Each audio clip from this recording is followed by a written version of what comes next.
How's it going, everybody? Welcome back to my channel. Mike here. Today I promise to drop some knowledge like I always do, and it's going to be in the form of a book. And today's book is The Richest Man in Babylon. This is, to me, I recommend this book the most when someone asks me what's a good book to read about business or just personal finance or wealth. I always recommend The Richest Man in Babylon. It's a very tiny book. I don't have a paper copy with me because I usually just read my stuff digitally or use audiobook.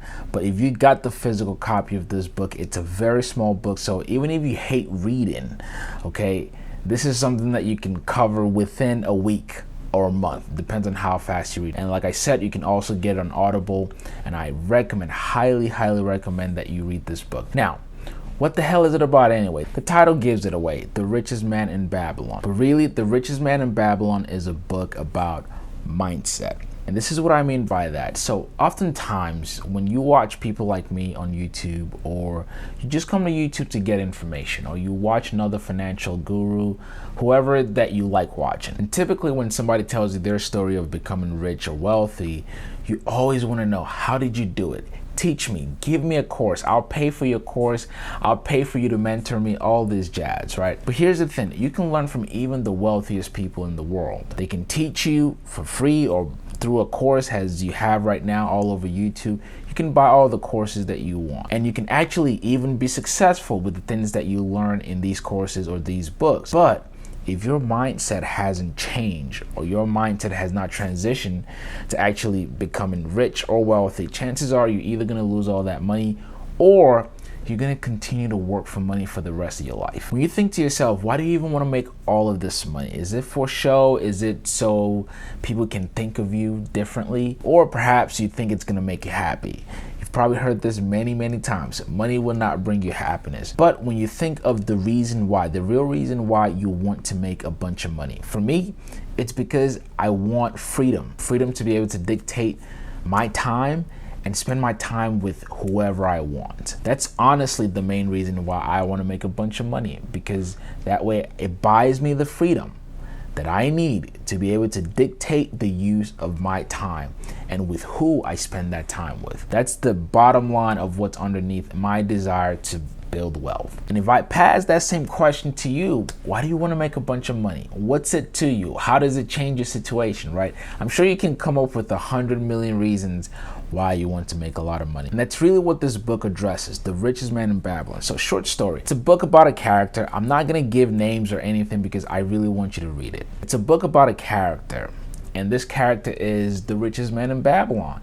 And so people came to him for advice on, again, teaching them, how did you do this? And so to their knowledge or to their expectation, they wanted him to teach them exactly what he did to be able to make all this money and to be able to live all this lavish lifestyle that he was living. But what he did instead was gave them principles. So he gave them the 5 laws of gold. The first law, which he talked about, the habit of paying yourself first. And the second law, which he talked about using that money which you paid yourself with and putting it to work, meaning letting your money work for you. When I say to you, pay yourself first, right? You don't have to run your own business to pay yourself first. You could be on a normal salary job or W-2 and pay yourself first. It's a simple, basic concept. But guess what? We're not taught this at school. That's one of my biggest pet peeves with our institution, our current education system. Most people go through that funnel and they're taught to work for money and work for money for the rest of your life. And hopefully one day, Uncle Sam is gonna pay you and take care of you through Social Security. Guess what? If you're my age or younger, I'm 32 this year. If you're in your 30s or younger, chances are you will not see a dime of Social Security or pension, whatever it is that you're putting away and hoping that the government will help you out whenever you retire. Now, also given that the retirement age in the United States is roughly 65 years old, but guess what? The life expectancy rate for men 75 or 80 years old. So really you've got maybe 10 years, or the government is hoping that you have 10-15 years to live, and that way they don't have to keep paying you. So now, understanding that really nobody is there to take care of you, this is gonna drill real good into our mind, which is pay yourself first. So whether you run your own business or you work a normal salary job, learn the habit and build the habit of paying yourself first. That means for every $100 that you make, so you get a $100 check today, take at least $10 out of that.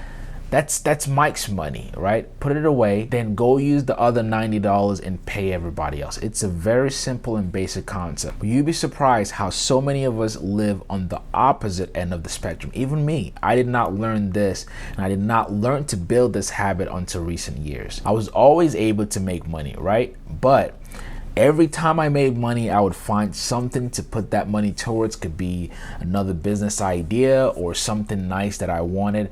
But my point is that money was always going out of my hand. And really, that's the true value of money. It has to exchange hands. But if you learn to pay yourself first, and then you transition to the second rule, which is learn to make your money work for you. This is, to me, the most powerful concept in the entire book. Learn to make your money work for you. Again, another concept that I wish I knew early on. What this simply means is that money that you're putting away for yourself, that you pay yourself first, take out of it or all of it and put it towards something. Make that money grow. I'll give you an example. Right now, we have so many of us pat ourselves on the shoulder because we're able to save money. It's a great habit, right? To save money. But guess what? If you're just saving money and putting your money in the bank and doing absolutely nothing with it, it just makes you feel good and peaceful that you have a bunch of money in the bank. You're actually losing. This is fact. If your money is just sitting in a bank account, it's losing its value. It's something called inflation. Every year you leave that money in there, every dollar becomes 97 cents. And the year after, even further down and even further down and even further down. So when you understand that your money is actually losing value, you want to put that money towards some type of investment vehicle that allows it to grow. Could be stocks, could be mutual funds, could be crypto. Even I have a bunch of money in crypto and I've yet to lose a dime.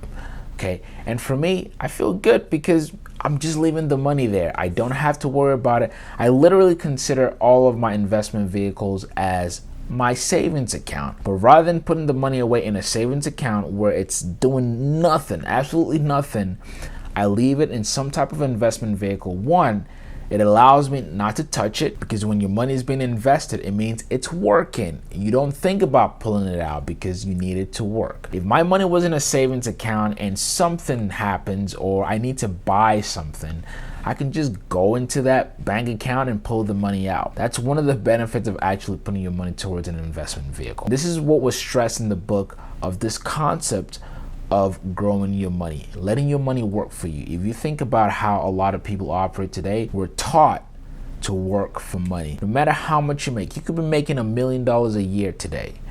If you don't understand and adopt this concept, you will always work for money, even if it's $1 million. And when you get that $1 million, your taste also increases, right? If you're making $1 million, then you want to live in the big mansion, then you want to drive the nicer cars. But if you don't put some of that money to work, you're always going to work for money, which again is sort of how the system is set up for most of us. If you understand this, you know that you don't always have to depend on yourself to make some money or to make some income. Your money can do that for you.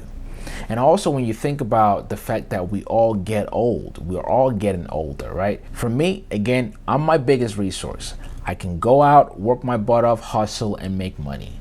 But when you get married and then kids start coming into the picture, or you start a new business, all of a sudden there's so many people who demand your time, and you realize like, oh crap, I don't have as much time as I think. Or you've had bad habits of not sleeping, working all the time, not taking care of yourself, your health, and now you realize also that I can't always go 1,000 miles per hour. This is where this concept really comes in. The fact that you don't always have to put yourself somewhere physically or work hard physically. The concept really is working smarter, not harder, and just let your money do the job for you. You don't always have to lift a finger. And guys, in future videos, we can talk about some of these investment vehicles. Some of the stuff I've already spoken about on the channel. You have stocks, crypto, real estate, which I encourage anybody, because real estate, believe it or not, is one of the few things that anyone who has a W-2 can do. You can get a loan and go get you an asset that's income generating. Simple as that. And if you invest in stocks, try to invest in stocks that pays good dividends. Over time, that money is just going to keep coming in, and this will become the true meaning of passive income. Nothing is passive if you're still putting in time for that income to, or for that machine to keep going, right? You can say it's passive, but if you're still putting in time for that machine to keep running, then it's not passive. True passive income comes from your money working for you. And this is really what I wanted to leave you all with today, is learning these concepts of 1, paying yourself first, and 2, using that payment and putting it towards an investment vehicle and letting the money grow. Over time, it will grow and you will not regret that you did this. So I hope you guys learned something. I hope you enjoyed the video. If you did, please give it a thumbs up and make sure you subscribe. If you like topics like this, I'm going to keep making them. Make sure you subscribe with the notification bell on, and also make sure you go grab this book. It's called The Richest Man in Babylon. It wouldn't take you much time to read it, and you can also get it on Audible. No sponsors here, I promise. I'm just dropping free knowledge, and I really hope that you take action towards it. Until next time, I'll catch you on the next video. Peace.